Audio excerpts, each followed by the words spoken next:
Hey everybody, this is Dustin, RV Specialist. And so today I'm up on top of a Keystone Avalanche, and I'm not sure if we've looked at this roof before or not, but I just came up to do part of our free exterior evaluation. And so I'm just going to go over a few things with you. I'm not going to go into super great detail, but just like basic stuff that I notice when I get up here. So first, we're going to come down here and we're going to look at this situation right here. We see this area a lot on the coaches, and when they don't seal all the way across, as soon as this insert molding shrinks up, it allows water and dust and dirt to go back behind it. And so you can see where it's already kind of pulled away here, but this opposite side's not been sealed. So generally what happens is, and somebody's already doctored up that spot, and same thing with this one, when they sealed it from the factory, they didn't get nearly enough sealant over the edge of this area. They didn't get nearly enough sealant over the edge of this area, so they just basically ran the bead and buttered it up right to it.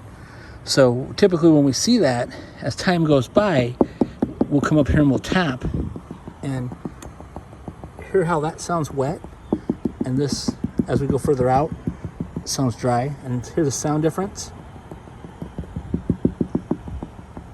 So this whole area is getting wet and getting water damaged, and the owners don't even know it. So if you see something like this up on your roof, my recommendation is to go ahead and scrape it all off, replace the insert molding. I would peel this corner back to repair whatever water damage has got in there. Typically, you're not going to see the water damage inside the coach until it's, beyond, repair, until it's like, hey, I stepped up here and it stepped right through. So anyway, stay tuned for more. I'm going to cut this video and go into a longer version, but this is the same way on both sides. And so as you can see, same thing's happening over here. The sealants are disrupted because the insert, and if you look, you see how they just barely sealed up against it here. And, same thing. Hear the difference? Here's wood, here's wet. That's all wet right there underneath. And then of course you got gaps here, gaps there. And so all those areas are now waterly, plus the insert molding itself, shrunk and pulled itself out.